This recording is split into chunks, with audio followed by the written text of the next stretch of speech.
Good morning, America. How you doing? This is Scott. This is Scott podcast, the Scott and Shaw podcast.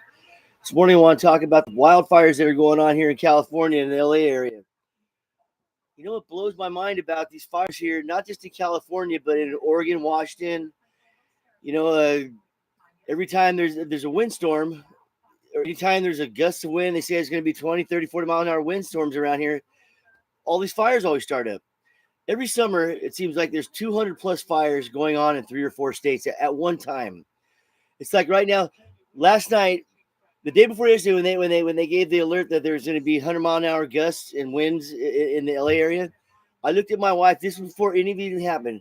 I said, "You watch, there's going to be a bunch of fires there," and look what happened. I personally believe that it is mathematically impossible for there to be 200 plus fires going on at one time and they're all natural. I mean, there's always been droughts in this country, people. Always. I grew up in Los Angeles. There's always a drought. I mean, but how is it possible that over 200? I think that a couple years ago, there's 240 something fires going on at the same time in 3 states, in Washington, Oregon, California, and Idaho. That's mind-boggling. All my life growing up, I'm 58 years old. I've never seen more than a couple wildfires ever in Washington State, and I lived in Oregon also, or in Oregon. I mean, they were very rare, and that's what I'm saying about it. It was very rare in all those states. I lived in Idaho, I lived in Oregon, I lived in Washington, and I lived in California over my lifetime. So all these fires, there's no possible mathematical way that these are accidental. And when it comes to these ones in Los Angeles, I think it's terrorism. I think it's terrorism. You know, we open our borders, we let all these people, different Muslim people. I'm not putting down the whole Muslim race, but I mean, how do you know who's really a good Muslim or a bad one? I mean, I'm just saying, people come to this country with will ill. I mean, with ill will. I mean, I'm just saying, somebody's starting these fires. I mean, so this needs to be examined, highly examined, why this keeps occurring. And it only usually happens when there's a windstorm because whoever's starting them knows it's going to wipe out a bunch of stuff. And let's talk about the water shortage here in California and parts of Oregon. I don't understand how there's not a bunch of pipelines going off that Columbia River. I used to fish on the Columbia River. It's a massive river. I mean, and where the river dumps in to the ocean there in Astoria, Oregon, it is 5 miles wide.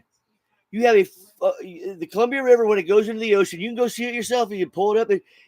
It's a 5 mile wide river, just continually 24/7 pouring into the ocean.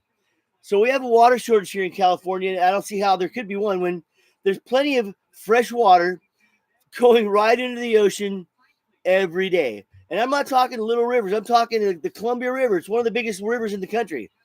But where it actually dumps into the ocean, it is 5 miles wide.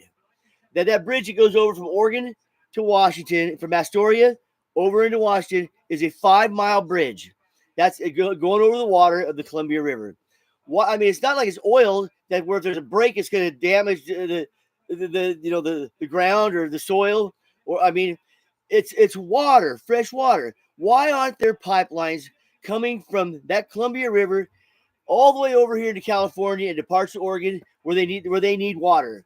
I mean, I mean, the fire that's in the Palisades right now down there in LA. There's not a lot of water in that part of California. I'm telling you, especially the Palisades. I grew up in Los Angeles.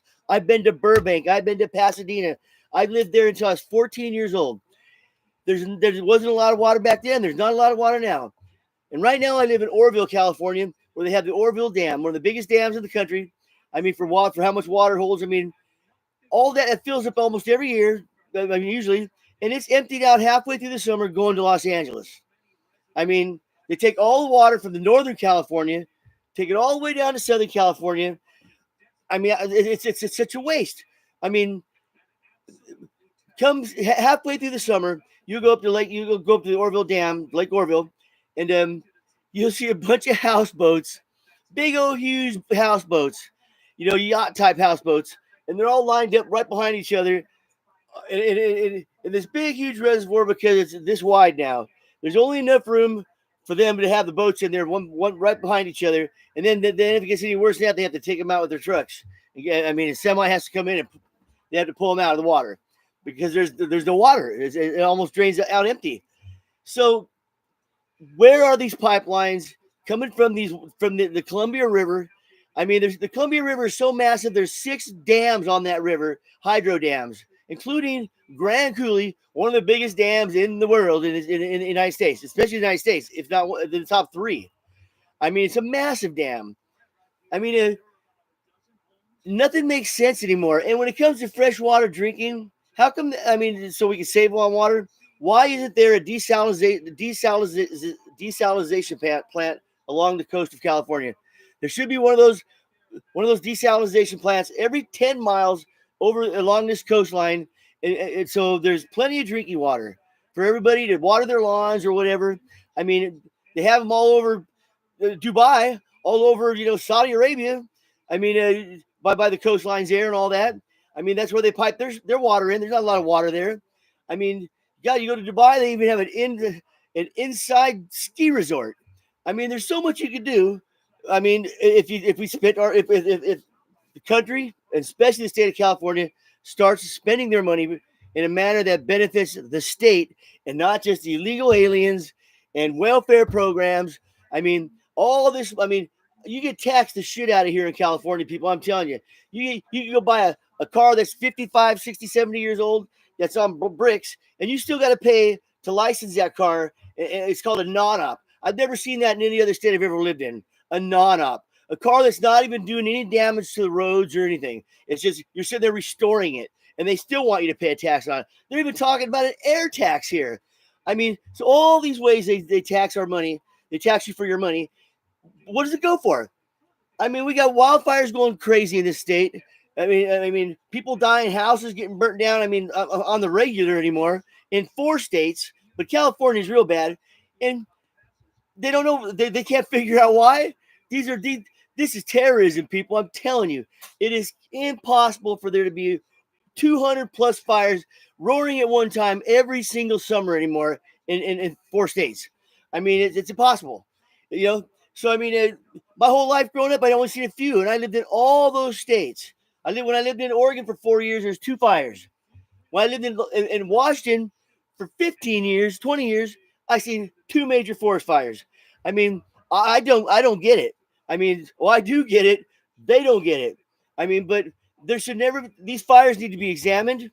We need to go back to and see who we're allowed to come into this country. Maybe it might be an American citizen doing that's all pissed off. I don't know. But these fires are starting on purpose.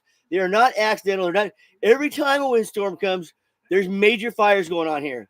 Just like here in Paradise, California, where the windstorm and it burns down a whole damn town. 20, 30 people dead. I mean, I don't care. It's not always PG&E, people. PG&E. I mean, it's not these lines all the time. I'm telling you. And there's always been droughts. California's been a drought state since day one of being founded. I mean, and you never saw fires like this happening until just the last 10, 15 years, where you see all these major fires happening in the amount of fires they're having now every year, and it's always during a windstorm. I mean, it seems like it's not just the house, but I'm talking major fires that are taking out everything. I mean, so we need to look into that. And the water situation, there's only a water shortage in this country because we're not utilizing the water that's getting dumped into that ocean, just like the Mississippi. I mean, we got all these major rivers just dumping all that fresh water right into the damn ocean. I mean, we could tap off that. I mean, you could tap off that Columbia River and you wouldn't even know it's being tapped. It is such a massive river. Man, I used to fish 100 miles along that damn river, the Columbia River. Everything you want to catch is big. I mean, and lots of fish. And it's a massive river. I mean, sometimes when I used to be fishing, it's scary even being out there on a boat. It's so damn huge and scary. There's undercurrents. I mean, it's a massive river.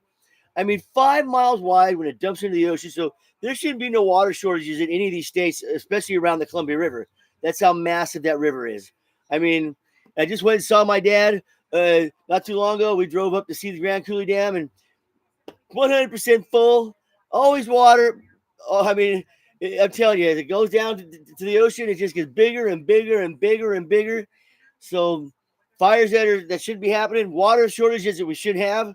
I mean, because there's plenty of water between the ocean and these rivers that are dumping into the ocean. I mean, so that's all I got to say about that. So we need to really look at all these things that are going on, people. I mean, it's not, these fires are not accidental. There's just too many of them. I mean, sometimes they're started on purpose, just like the one that happened, one of the biggest fires in California history just got over with here a bunch of months ago. I mean, that was over towards Chico, going towards Oregon. A guy started his car on fire and threw it down a mountain, and that's how that major fire started. These are all done on purpose. So they need to start trying to figure out why people are, if it's American citizens, if it's foreigners, if it's illegals. I mean, why so many fires are starting at one time. And I can remember this, people. I remember I was watching CNN about 7-8 years ago, and right there on the news of CNN, I can't remember what news anchor it was. He goes, "Wow, imagine if somebody went around the mountains and just started throwing out cigarette butts everywhere as they're driving. I mean, can you imagine?" And I'm like, I looked at my wife and I said, "Who would say something like that on a news organization?" CNN, an anchor on CNN said that, right? I mean, primetime morning. And I was like, what kind of moron would say something like that on a national network? I mean, because a lot of crazy people, they don't think about some stuff until they hear it, you know. But sitting there saying something like that, like CNN did, I mean, it blew my mind. I was like, why would you say something like that to give some retard, crazy person an idea to go start driving around freeways, start throwing out cigarette butts? I mean, I'm just like, wow. I mean, that's CNN. You could, if you went through their archives, you'll find that coverage. I'm not lying about it. I mean, I was like, wow, why would anybody say something so asinine and so ignorant on TV?